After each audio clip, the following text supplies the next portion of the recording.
Hello and welcome back to another lesson in class. Title: The Secret of Science, Lesson 34.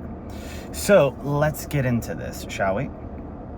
Now, you have the Secrecy Act of 1970. This was based on research that I did on Google. So, think about it. If you came out with a camera, right, then you would need lights and everything like that. But if it was too advanced, then that would get confiscated and the government would own it, right? It's just like oil or anything else with resources. If somebody finds, let's say, gold or oil on their land, all of a sudden that could be a beneficial resource and they confiscate it. Do they pay you? Maybe, maybe not, probably not. And then if you try to release it to help more people, you'll just disappear. It's apparently been spoken about in the media with several people. See, they utilize this in order to get away with certain things. So we're going to continue to keep speaking. Moving on to the next point. Science lets things out over time since some tech is behind by 20 years. Time will tell all, right? So, yes, does science, hold some stuff back? Well, why do we have DARPA? Why do we have the Secrecy Act, right? What if somebody was trying to do something stupid, right? And then it just engaged into a whole domino effect, right? Because one event takes place after another event and then the dominoes fall unless something stops or they were not aligned correctly. So let's continue. Point number 3. Does art tell truth that science wants to and wish it could understand? Well, does art say things that science is still trying to understand, prove, control, whatever the case may be, right? But it takes a very select few to understand art, right? I mean, think about it. First, you need to understand creativity and then to put logic with it in order to create art in one perspective. But for those that are on the more scientific side, more logical, right? Then you need to design for the other side, right? So, how do you do that? Well, let's say they're more logical. Well, is Apple not more artistic than a Microsoft laptop that looks boring? If so, then why did you purchase it? Because they both do the same thing, but one is more aesthetically pleasing. Remember that. Point 4. To see what science can actually do would put doctors, nurses, hospitals out of business, along with a couple other fields, right? So if people think people are expendable or something that you can play scientists with, remember that AI, the faster it releases, incorporated with robotics, can replace a lot of surgeons' hands, if you understand what I'm saying. I know it's a little strange, but you have to understand what I'm saying, right? So imagine a hospital, instead of screwing over the patients, can save money because, well, robotics does not get tired, right? Robotics does not shake or have a nervous system. So robotics with AI doesn't need to spend as much time as you did in school practicing over and over again. Yes or yes? Just saying. So, I mean, think about that, because it's not just the medical field. Think about dentists. Let's continue. Science is medicine, but many miss the mark in that industry, right? Now, Dr. Jordan Peterson, since I'm talking about medicine and he's in the medical field, because one, he's a doctor of the mind and things like that. He stated that to sin is to miss the mark, which is a, how do I say this? An archery term. If you ever been to a Renaissance festival, so on and so forth, they have archery. You miss, it's a sin. Or if you're in mathematics, it's enunciated sign, I think, or spelt some type of way. And then if you're into tech and everything like that, or you know a guy named Marty, you can say syntax. So why do you pay taxes? Maybe because you missed the mark. I have no idea. Some people are extremely smart and extremely dumb at the same time. So just remember that, because some people will look at the philosophy symbol one way, but if you remember in the beginning of class, if you were to tilt your head to the side, changing your viewpoint, your focal point, your perspective, right? Your perceptions of everything, it would look like a theta symbol. You put those two together, it makes what used to be known as crosshairs, right? And what is a hair? A hair could be a rabbit, but crosshairs is what you would put to aim, right? Well, how do you know what to aim at? First, you need an example. Let's move forward. Have you ever thought of something? Now, if there's people here without thought, well, then say nothing, right? Because you never thought of anything, right? If you do have thought, then think about it and say what thoughts you have, right? They talk about affirmations and speaking, stuff into existence, right? Did science do that? What did that? Let's go further. Is there anything new under the sun or moon for that matter? Well, are you not made, or is something not in you called matter? So is there something not new, right, under the sun or moon for that matter?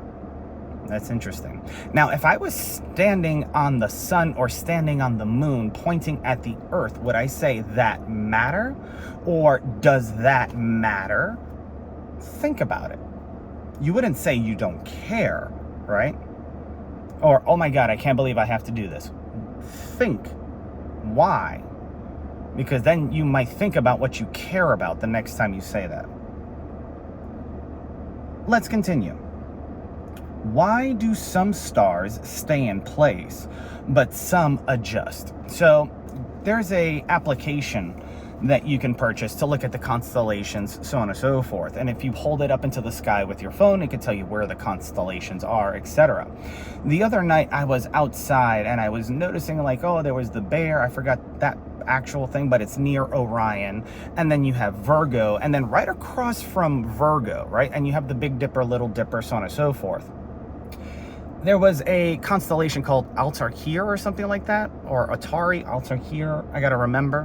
But it was very interesting. And then I started taking it around and seeing where the planets are and all these things. And it was so fascinating to me that it, provoked me to write this question, film it, so on and so forth. I was going to go to the park, but being it's a vacation day, there was a lot of people and the other tech was acting up. I decided to just shoot this in my car because I learned from Ty Lopez and a couple other people that like to, record in their cars, so on and so forth. But I'm parked in a parking lot, so at least I'm not, driving and, on a camera and things like that. So let's move forward. If people who study science are geniuses, then why haven't they solved the real problems of the world, but yet love to experiment and possibly create new problems? Now, Michael Jackson created the song Wanna Be Starting Something. He also did Dirty Diana and a couple other things. And then you have Prince, who came out with Purple Rain and stuff like that. It is what it is. And then, of course, you have all these other guys like Eminem, so on and so forth. And there's a couple things that Eminem says that are just like, not just on point, but fascinating. Kind of like Lil Wayne, right? Because Lil Wayne said something about how Eminem said something about Funyuns and he wished he said it first, this, that, and the third. And then Lil Wayne said something about wearing purple hearts on him. Like, if you don't know what a purple heart is, it's a sticker you don't want. Using a reference from my sister, because we would call that something else, but it means you took one for your country. So on and so forth, right? And now let's continue and let's move forward, right? Because, think about it. Like, what are they actually trying to say? Like in Rap God, what is Eminem saying, right? When 50 Cent talks about Eminem, etc. When LL Cool J, who wrote Mama Said Knock You Out, now links up with M. What are they saying? Are you listening to understand? What is Blake Shelton saying when he sings his songs? Gwen Stefani, this shit's bananas, so on and so forth, etc., right? I mean, you're going to get offended, and don't worry, because your brain is only fixated on the negativity, right? Not nativity, the negativity, right? You got to flip it into a positive using a both scientific reference and, well, communication reference that's said all over social media, so on and so forth. Let's move forward. If the truth is said in jest, then cures and other things exist. However, do people want that, or do they want to control it, right? Like, you remember the Senzu Bean in Dragon Ball Z? Do you remember, what was the other one? Not Wanted. What was the movie? Arrow with the Lazarus Pit, so on and so forth. Which was also in Batman. It brought people back to life and everything like that, healed them quickly, but they had to get there, etc. Or what about The Librarian, right? With the Fountain of Youth, or the movie The Fountain of Youth that came out. So if there are subtle clues in plain sight, then are you not picking up what I'm laying down? Are you not understanding what I'm saying? Be very clear, right? Just like with ChatGPT or any AI platform, you have to be very specific, because, well, you can ask for an answer, like Tony Robbins would say, and you would get whatever it is that it thought you wanted. So that's why you have to be real specific. Let's move on. If science teaches us anything, it's that some people need more people to practice on so that they can better their skills. Well, I learned this in the military, because half the doctors or whatever that perform surgeries, normally they're still students. And if those students mess up, well, on the contract, it says you can't blame them, so on and so forth, right? In the civilian world, however, that's malpractice, and you can sue for that, depending, right? And if you can prove everything. Which, if that can be done because technology is so advanced, I mean, look at the TV show Persons of Interest, right? Or what about Minority Report, or iRobot, right? The Matrix, for crying out loud. So speaking of the Matrix, let's get into the Shallow Hal effect, right? And photo edits, right? So if you remember the movie Shallow Hal, shout out to Tony Robbins, there's a part where Tony Robbins hypnotizes him. There's a part where Tony Robbins hypnotizes the individual to see the inner beauty of different individuals, right? And because of that, he's dating a woman one way. Through his eyes, he sees her. However, once he comes out of that hypnosis, he sees her in another light or shade or whatever, right? And it was to explain certain things, right? Because we get told certain things, and, well, you strive for that thing and you end up looking for the wrong thing, right? So if you got hypnotized to see someone's inner beauty, right, not seeing their face or whatever, and then you saw them truly, would you feel the same way, right? I mean, think about it. You have, who was it? I'm just going to say Sadia, right? Sadia, I call her Jasmine because she reminds me of Jasmine from Aladdin. And somebody was like, oh, you can see the photo edit right here and blah, blah, blah. Yeah, that's great. She's running a business, right? Because, well, if sex sells, I'm not trying to say anything there, but if sex sells and beauty sells, how much did the Kardashians make with their makeup products, right? Billions of dollars, right? So vanity, right? Up caring about appearance, right? See, you can talk about it or be about it, right? which means you can either watch someone that looks like you work out and be diligent or do martial arts, or you can be about it and work out, do martial arts, etc., right? Oh, instead of going to the doctor, hearing you have high blood pressure, high blood pressure. Let me drink something real quick. Or something else worse. Yes. Is it something that you should probably focus on? Yeah, because what's more valuable than time, right? And you trade what for time? Unless you don't want to be here. Then say that. And then figure out why. Work backwards, reverse engineer. What made you feel that way? How did you get there, etc.? What did you see that you couldn't achieve, etc.? As much as people said things like, oh, you're enough, you're not enough, you're this, you're that, you're blah, blah, blah, blah, blah. That's negativity and positivity going back and forth. And if somebody knows how to play with the good and evil spectrum, right, or the knowledge thereof, then they're going to do a lot of crazy making. So, let's talk about military analogy and Spartans, right? So I once told an individual that Marines are trained like Spartans, and he's like, no, they're not. And I was like, no, they are. I said, because they're encouraged to do a lot of things, but one, not get caught, two, not care about a lot of things. So they were encouraged to love one another. It didn't matter if they were gay, straight, whatever. It built a stronger bond psychologically as well, so that they fought harder, etc., right? And then, of course, you had people that added on to that, right? Because some people are trained like Spartans, other people are trained like Athenians, right? You have your warriors and your soldiers and things like that. But then again, you also have your artists, your potters, your makers, so on and so forth, etc., right? You have your stone cutters, etc. So you could build these beautiful buildings, right? They know how to use a chisel, hence Michelangelo, right? Or the statue of David. Things that you actually pay money for that took time to develop so that you can appreciate it, right? Madame Tussauds Wax Museum.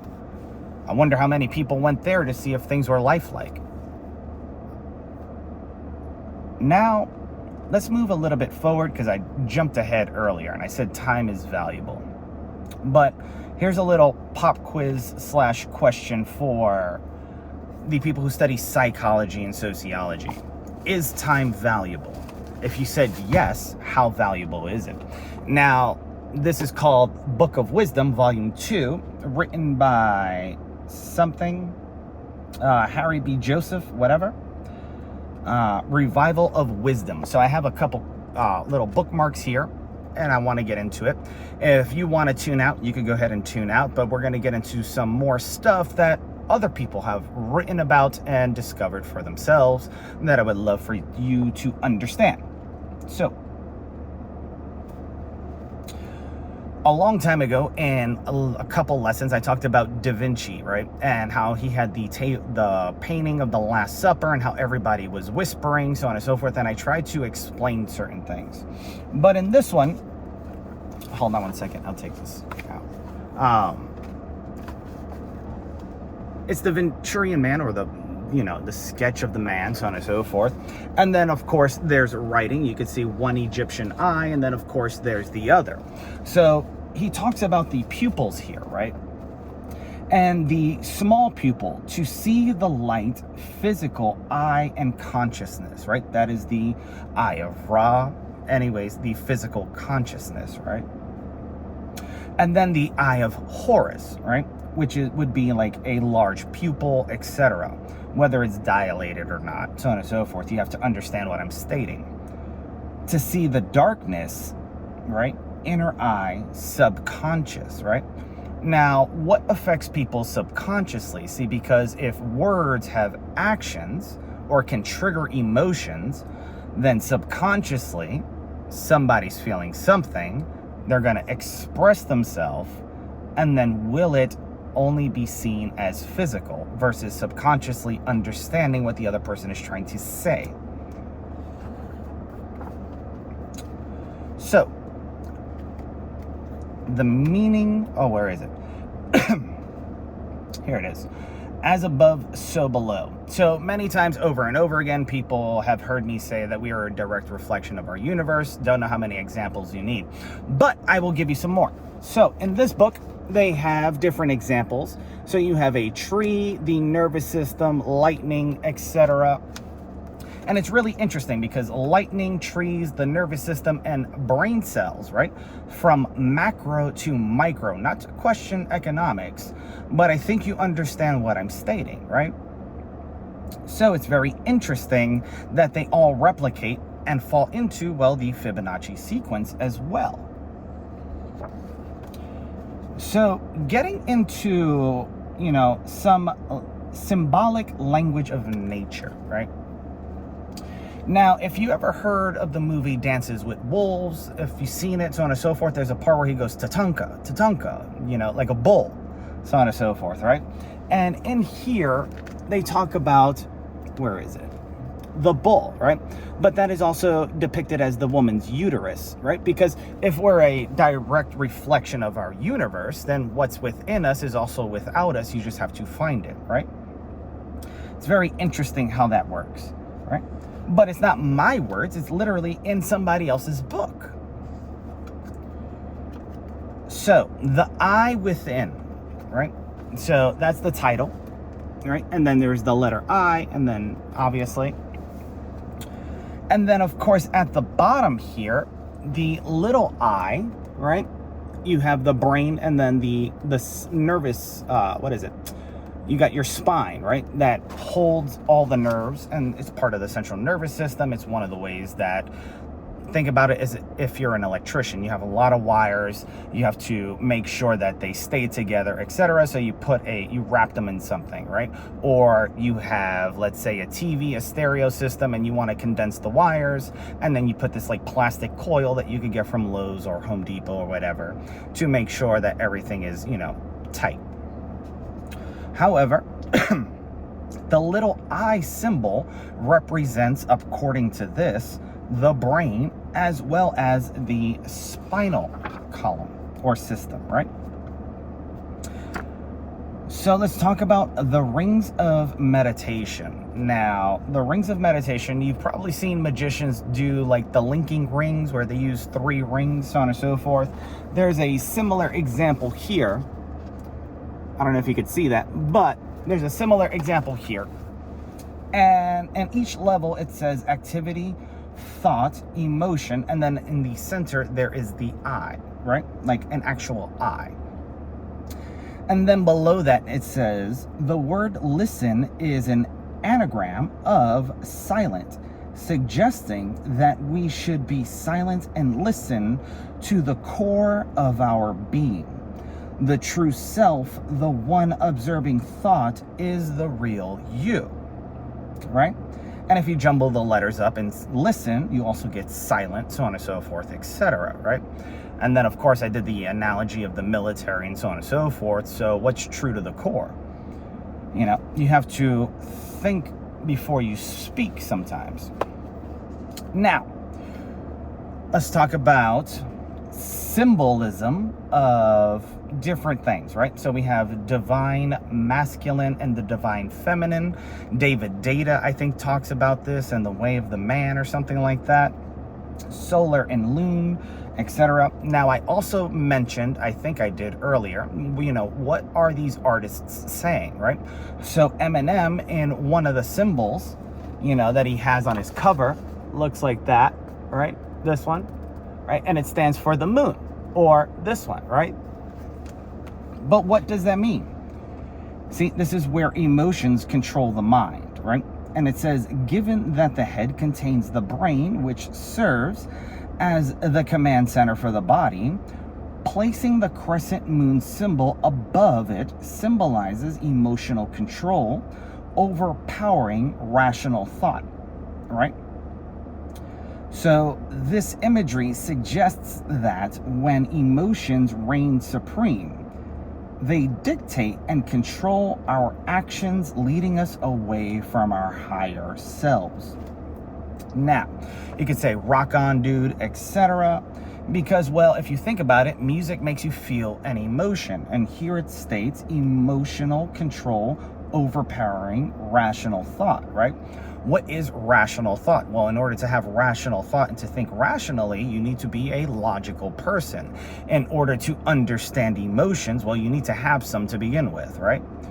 And then, of course, you have to understand that there is a difference between left brain and right brain consciousness, etc., right? So this book right here depicts that right there.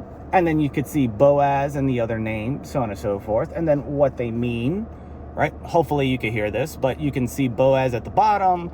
You can see the other guys, etc., and the two sides. And they're talking about the masculine and feminine energies that everyone possesses, right? And a couple of these on the left brain would be, well, masculine, electric, action, so on and so forth, pineal gland, right? Gold, fire, right? And then, of course, if you're a right-handed person, that correlates to the left side of the brain. So chances are you might be more masculine, right? If that's true. But you can ask the medical professionals, right? And then, of course, the other side, right brain, lunar, right? You have the feminine, magnetic, safety, emotion, pituitary gland, silver, water, right? Also the subconscious. Now that's interesting because if you're a lefty, right, then you might be a little more feminine, right? You might understand emotions better, right? And especially when people tend to use them in a certain way or aspect, right? So let's continue. This is going to be great. King of Hearts. So the meaning of the 7 planets, right? And here we have a picture of a warrior, and then we also have a feminine here, etc., holding a globe or a sphere in her hand, right? And we're going to get into that because there's a lot of artists that also did the same thing when they were playing with perspective and perception. Like you would see a looking glass and everything would be flipped upside down, etc., right? But let's talk about the Mars energy, right? It symbolizes consciousness, right? That is focused on self-preservation and protection, whether it's guarding against physical harm, defending one's ego, or maintaining a reputation. In today's society, the influence of that consciousness is evident in the widespread presence of conflict, division, and competition. Now let's talk about the Venus energy, right? Venus represents the external material world. It manifests its energy through fertility and the aesthetics of creation. This planet also governs beauty, harmony found in nature, including nurturing environments of a mother's womb where life begins. So who is saying what looks good, right? Is it the ones that have more Venus energy, or is it the ones that have more Mars energy, right? Or do some just accept both, right? Because they have balance. Now, let's continue. Eight of Spades. The significance of Saturn. So as you can see here in New York, Mecca, Denmark, don't think of a white elephant, Hamburg, right? They all have a certain type of symbolism, right? Right? I think that's what it says, symbolism. I think that's the word they're looking for. So you have Hamburg, which has a black cube, New York, Denmark, Mecca. And then of course down here you have the different graduation caps, right? And what does it mean, right? So the square means matter or is equal to that of, and then the circle is means spirit, right? The graduation cap symbolizes the dominance of matter over the spirit, representing the conditioning imposed by Saturn. Saturn's energy. Yeah. Interesting, right? Now, you can't blame me. I'm reading this literally out of a book. Four of Hearts. Hidden spells in language, right? hidden spells and language. So when you say bless, it would, if you were to separate it, it would say be less. We offer bless you as a gesture of kindness and goodwill. We subconsciously instill in both our minds and theirs a predisposition towards being less, right? Laughter is also slaughter, right? Slaughter contains laughter within it, perhaps implying a twisted notation that killing is somehow humorous. Think about it. Appreciate. When we express I appreciate you, there is a subtle subconscious implication of hate at its end, right? Hello. The word contains hello. It also contains hell within it, which might subconsciously trigger negative connotations when greeting someone. Have you ever walked up to somebody or somebody pointed you out and they made a body gesture, so on and so forth? Well, then you would understand that, right? Or how about this, right? What's black and white and red all over? Hidden spells and language. And right here it says, well, news. Well, the news broadcasts spells to north, south, east, and west, right? And then, of course, if you ever seen a nautical compass, you would see, well, what a star looked like, right? Ace of Spades. The significance of sex and sex magic. So you have sex magic on one side, and then it's talking about the significance of it. So let's talk about this. It's a sacred ritual that transcends the physical realm and also takes place on the astral plane. When two people engage in this act, they are in fact forming a union on an astral level. So they're forming a union on an astral level, right? Now, let's talk about sex magic, right?